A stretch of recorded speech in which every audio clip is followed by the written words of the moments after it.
Okay, welcome everybody. It's 2 o'clock. Welcome to the session, Get the Lead Out, GIS to the Rescue. I am Anna Verrill, the moderator for this session, Senior GIS Analyst with CGIA. With us today, we have two presenters, Tosin Adutu and Mark Zito. Tosin Adutu with the City of Newark has been an engineer and project manager with the City of Newark's Water and Sewer Department for 3 years, working on improvement projects for the utility, and is currently overseeing data management for Newark's lead service line replacement program. Mark Zito with CDM Smith is a regional team leader and geospatial data scientist at CDM Smith with over a decade of experience. He holds a master's in geographic information technology from Northeastern University and a bachelor's in geography from The Ohio State University.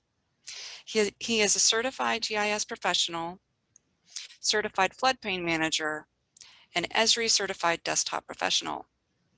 His focus is on using geospatial data analytics to discover insights and make smarter, more informed decisions. So welcome today, Tosin and Mark, and everyone to this session, Get the Lead Out, GIS to the Rescue. Please join the chat feature by clicking the button to join, and you can enter any comments or questions you have throughout the session, and we'll get to those at the end. And of course, all these presentations are being recorded and will be available on our YouTube after the conference. So thanks again. I'll hand it over to you now, Tosin and Mark. Great, thank you so much. I'm gonna get started with a little background on the City of Newark. So I'll let Tosin take that section. Thank you, Mark. Good afternoon, everyone. The City of Newark has 630 miles of water main. We serve over 300,000 customers spanning over residents of Newark and other municipalities around. Our water system is divided into 2 separate water supply sources that you can see on the map. The blue portion is what we call the Wenatchee service area, and the yellow portion is the Pequannock service area. We have over 36,000 residential service lines, and of those, initially we estimated 18,000 of them to be lead service lines. As over the course of these programs, we've determined that that number is closer to 23,000.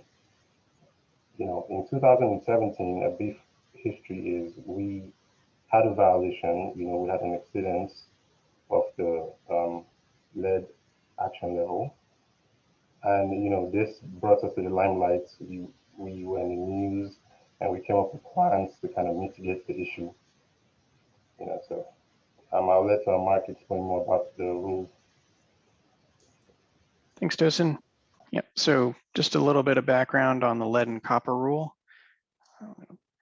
So this actually came out this past December. It's been kicking around for a little while from the EPA. So there's a link on the website so you can read the full document, but I'm just going to highlight a few key components from it.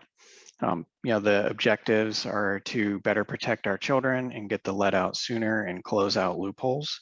As GIS professionals, the key component for us is to make sure that we have a public inventory of the lead service lines. And then once we have that public inventory, we have to begin testing. And if the action level of 15 parts per billion is exceeded, that triggers a find and fix, which would be a replacement. And then the replacement needs to occur at around 3% fully replaced annually. So this lead and copper rule came out after Newark had already embarked on their mission.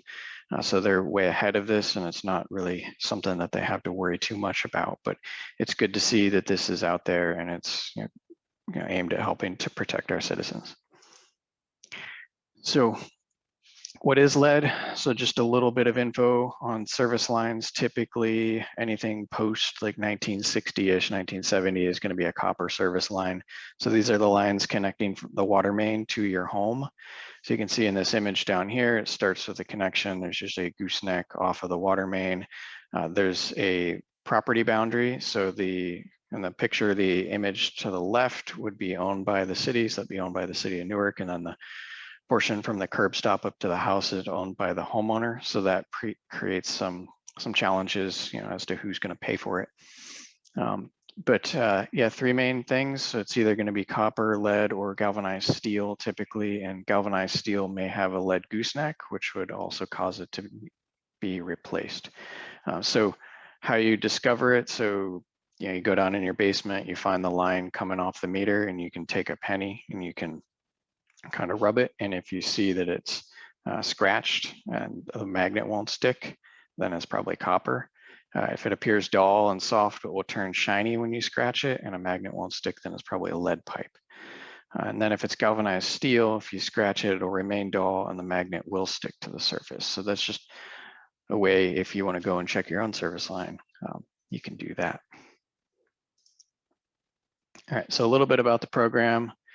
So it's comprised of many parts. Over the next 20 minutes, we'll cover much of these. And of course, we'll touch on how GIS is playing a pivotal role. The program began with getting filters and bottled water out to the public as an immediate response to the elevated lead level, because you can't just rip the lines out of the street right away. So getting filters out was, the first thing, and Tosin's going to talk about that in a minute.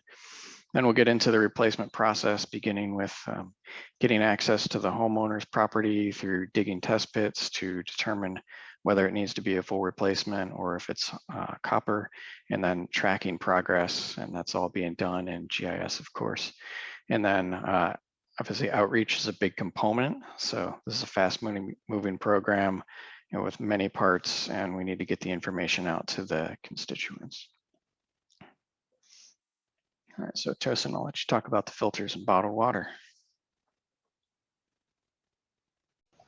So while initially we had this project to be in phases, in 8 phases, over the course of 8 years, we were able to secure $120 million in funding. And so far, after the accidents came, we distributed over 40,000 faucet filters to our residents and customers. We tested the filters, so that was a different project. When the news came out that the filters were not as effective, and we also used GIS to coordinate a filter study. We had the filter delivery using Survey 123. The application was built for a filter study. We analyzed this real time, calculated the flow rates and generated sampling IDs. After the filter study was completed, we realized that the filters were 97.5% effective. And Mark. Yeah, that's great. Yeah, so a little bit about the program technology. Like I said, when you're managing a large program with many fast moving parts, technology is going to play a big part of that, especially if you want it to be efficient. And we also needed to adapt quickly to this program. So by the time I got on scene, it was pretty much off to the races. So we took a look at what the city already had and plugged in any gaps as we needed.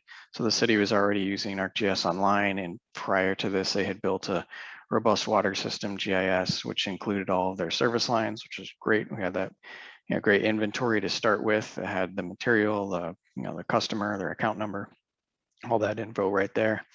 But there's a few components that we needed to bolt on to make this really sing. So we used eBuilder for construction management. That's like a program management software that we're using for oversight. So you can see on the screen right there, the person's out in the field. He's able to collect images before and after. It's really good for storing like design documents, bid documents, all of that, document management. Esri was coming in for dashboards, field apps. I'll talk a little bit more about those. Tosin's using QuickBase to collect his sampling data. So that's a low-code system he's going to talk a little bit more about later. And then 120 Water, they do drop shipment sampling. We'll talk about them as well. And then one really important thing, with all this being an ArcGIS Online, is that we had one central data set for everything. So depending on the use, using hosted feature layer views, we're able to control who sees what for what type of application they're using. So for example, a contractor may only have 1,000 accounts to go out and replace. When they log in, they're only going to see those 1,000 counts. And also depending on the use, if they're out there collecting data, they're not going to see all the fields they would if they were doing a replacement. So the backbone is the ArcGIS Online cloud. All right, so I'll quickly go through the process. So the basic flow of the lead replacement starts out with getting all the customers to enroll in the program. So we're using Survey 123 to do that, to collect all their information and get them signed up. Once they're signed up and scheduled, that information feeds right over to the contractors. Because they have access to the ArcGIS system, they can see who's signed up, when and where. Then they'll come out, they dig a test pit right at the curb stop just to check if the line really is lead before they rip it up and replacement. If it's a copper, then they mark it down in eBuilder, we get that back into the GIS and they move on. If it's not, then they're going to perform the excavation and they'll connect the line up to the house. They're going to flush the line, get any debris out of it.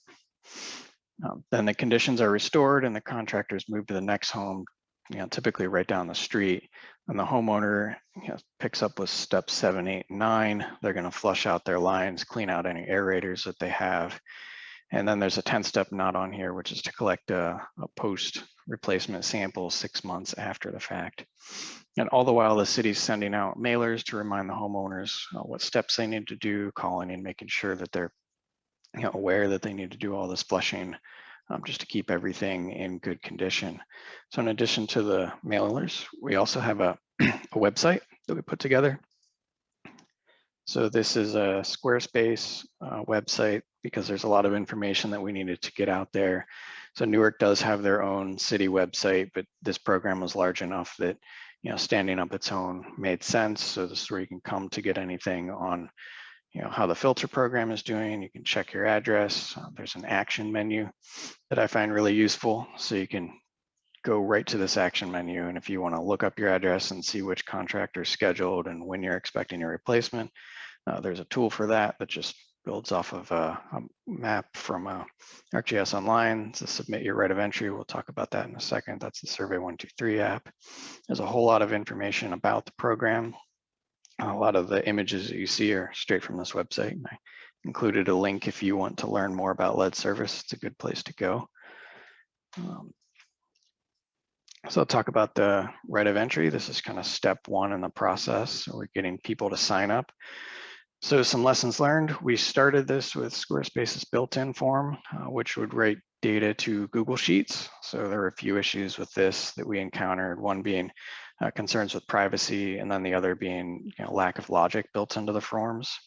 So Survey 123 does allow you to build in logic, which was really helpful. So when we had the original signups, linking the accounts was a big challenge. We didn't have the account as a field in there. So going from the sign up to the GIS to eBuilder to all the other connected systems, we needed that unique identifier. Just a quick note on Excel, there is a function called fuzzy lookup, and that was a big help. So you can link up names, addresses, and it'll deal with things like capitalization or street versus ST. So we used that, but then we scrapped that and went to Survey 123, and we embedded the Survey 123 form on the website. And then we had another trick up our sleeve. So we mailed out a complex code to all the homeowners because we needed the homeowners to sign up, not the renters or somebody down the street. We wanted some level of security here. So this complex code, you can kind of see an example here. As soon as somebody typed it in, it would automatically pull up their account information and their address. So that way they could get the form filled out quicker. And then we knew that it was the right person signing up. I think the odds of guessing a code were like 1 in 100 billion. So had that taken care of pretty well. And then of course, we had some other applications of the same survey. The contractors have it on their phones so they can go out with collector, look at where they are on the map, click on the dot and launch the Survey 123 form and have the person sign up right in front of them.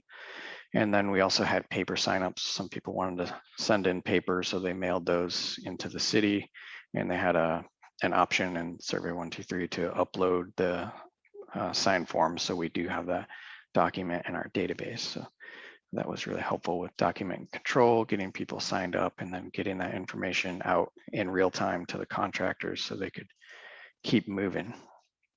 All right, so replacements and test bits. We talked about test bits a little bit earlier.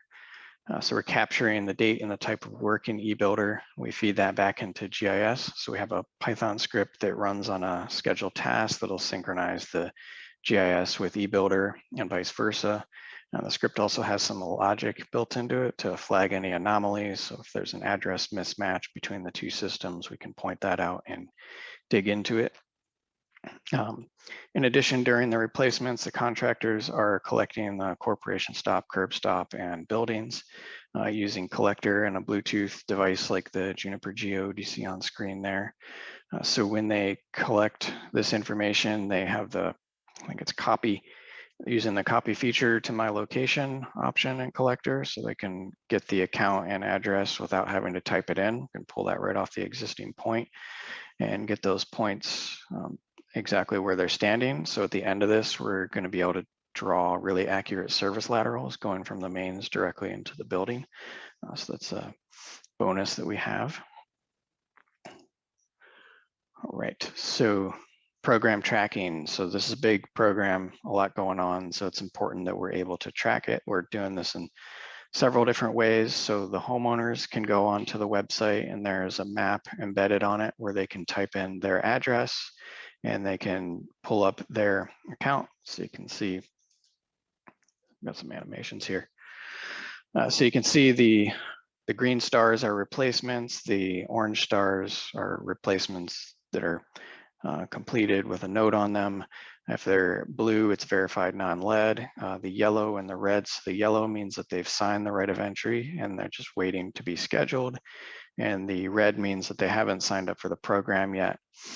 So depending on what your status is the message that you're going to get in the info box. So we're using arcade expressions to control that. So for this first one at 26 Harding Terrace, you can see that this home was replaced already and that they've already collected a water sample back in October, and that the result of that sample was 1 part per billion, which is below the lead action level. So they're in good shape.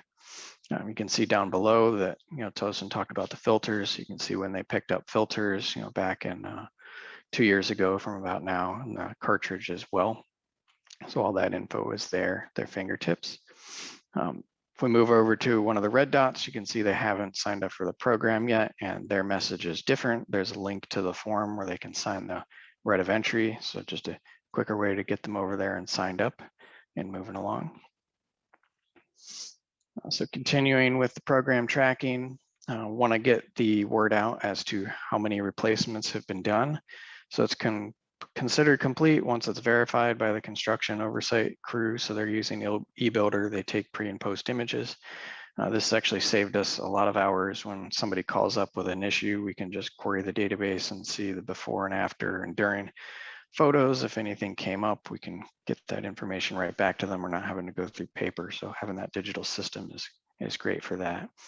But like I said, we have the script that pulls everything in, and the GIS is our source of truth. So as soon as it gets in there from eBuilder, we can publish this out to dashboards using these feature views, feature service views. There's different views that you'll see. So for example, on the screen to the left, embedded on our website, is an ArcGIS dashboard that just has the total count of replacements.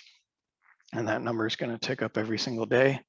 And something else I should note, the website's also available in English, Spanish, and Portuguese. So we have a dashboard that's available in English, Spanish, and Portuguese as well. It's embedded right in there. And then something that I haven't seen before that I think is pretty cool is the city was able to embed that dashboard on their kiosk out front of City Hall. So if you drive by, you'll see the number of replacements, which I believe is about 17,172 as of today. All right, so moving along, I have a video that here there's a delay, so we'll see how this goes. But the purpose of the video is to demonstrate that we have an internal interactive dashboard that the city uses to monitor the program. So they can look up how many completions a certain contractor has done, how much work was completed in the last month, for an example. And quick note on the colors, these are ADA colorblind friendly with, the orange to blue range. So that's why we chose those colors. As this moves through, there's going to be a couple of other selections. Everything's interactive, which is nice. And then it's going to move into some additional information. So we have additional metrics and graphs if you really want to get into detail, break it down by the wards, which is the geopolitical zone, or by the contract. Then in addition, the sampling information is getting pulled in, and there's also one on paving. So with that, I'm going to stop the video, go to the next slide, and let Tosin talk about the post-replacement sampling. Right. So after the line's been replaced, we need a way to find out if what we're doing is improving the quality of water that we're providing. So on the 6 months anniversary of the line being replaced, an event is triggered, and a kit is sent out, a sampling kit with instructions on how to sample is sent out to the residents, and they're supposed to take a sample and mail it out. So, at the start of the project, the city used to handle this in-house, and we'll use QuickBase to schedule. But as soon as the scale of this project got to a size, we had to invite or partner with a company, 120 Water, and the way that works is, the kit is mailed out to the resident. They fill up the sample and they put it in the post office, and the kits get sent to our labs. We analyze the sample, and if the result is higher than 15 parts per billion lead, it triggers another, another follow-up investigation where we send investigators out and they find out why that happened. So this is an example of the dashboard we had. This shows the projects we have ongoing. If you're familiar with the lead and copper rules, there's a sampling pool, there's a customer request, and all kinds of projects all going on at the same time. So we need a way to differentiate what kind of project is going on and to make sure that we are in compliance in all the projects going on. So we use QuickBase for that. And this is an example of the 120 Water dashboard. Something that was also important in choosing a partner was we needed these environments to be able to speak together. We wanted any data collected on any platform to be able to go into our ArcGIS environment, and we could analyze it over there.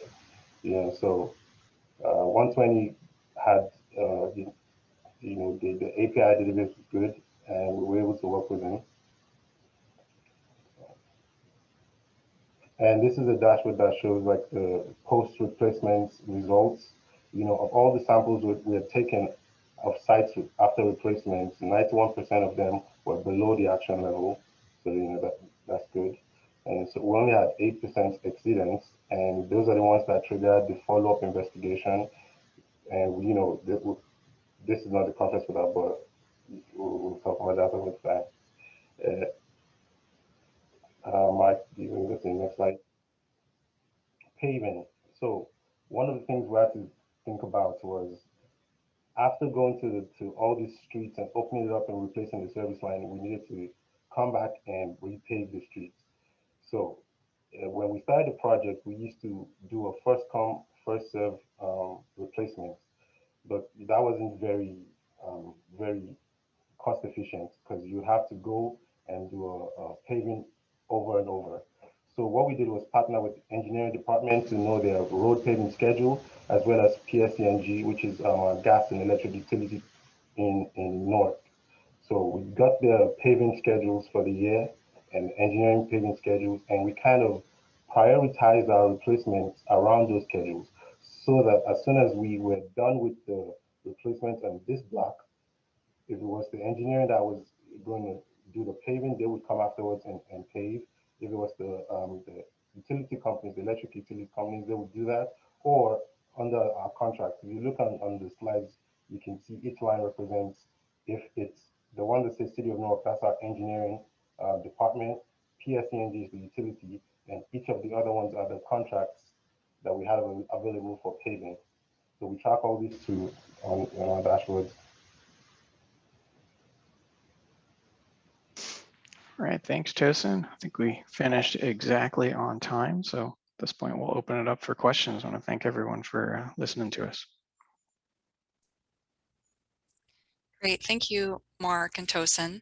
We do have a couple questions that have come in.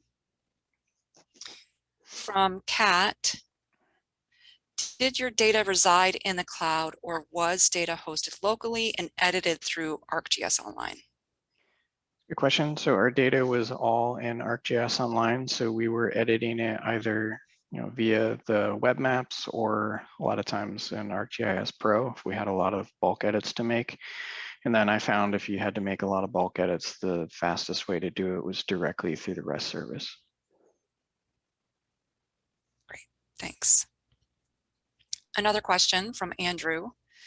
Is your program limited only to replacing lead water lines, or do you also replace asbestos cement in this process? As you expose old infrastructure, you might discover these in your service area, maybe? I don't believe that we encountered any asbestos cement. Is that right, Tosin? No, this project was just limited to lead service line replacement, not so much on other old infrastructure. Yeah, asbestos cement isn't as common in New England or the Northeast as it is down here in North Carolina. So I guess we're lucky there. Okay, good to know. That was the only questions right now in the chat. Again, anybody listening, you can join the chat feature on the right of the screen. And there's actually a button you have to press to enter the chat. And then you can type things in. Okay, we have another question from Brett. What required the biggest effort to configure the entire workflow? Oh, that's a good question. The biggest effort, yeah. I would say the biggest effort was connecting all of the components together. So connecting eBuilder to ArcGIS Online, connecting QuickBase and 120 to ArcGIS Online. So we were primarily doing that through the use of APIs and Python scripts, and everything was custom. So we're kind of out on the bleeding edge for some of the stuff we're doing. So just the ability to get those scripts up and running and get the data talking to each other, I think required the biggest effort, but we also saw the most benefit from that. So once that was up and running, we were no longer making manual synchronizations. Like we didn't have to go into one system, copy and paste data into the other system. Everything was live and we had more trust in our data that way as well. Excellent.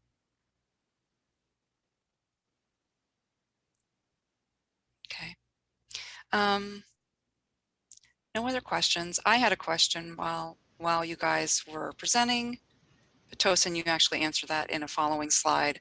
I was really curious about how often those additional investigations need to take place after you perform the sample testing. But you actually answered that in the next slide. 8%. It's cool. Well, the numbers dropped since then, but as at the time when we put this up, it was 8%. Yeah. Cool. I don't see any other questions coming in, so either we could stay until 2:30 or we could drop off now. It's up to you guys. All right, well, if there's only another minute left, I'll give everyone that minute back so they can get on to their next presentation. Yeah. Up next, we have a little break with a demo theater available, and then the special interest groups are beginning at 2:45. So thank you everybody for your time today, and thank you, Mark and Tosin. Thank you.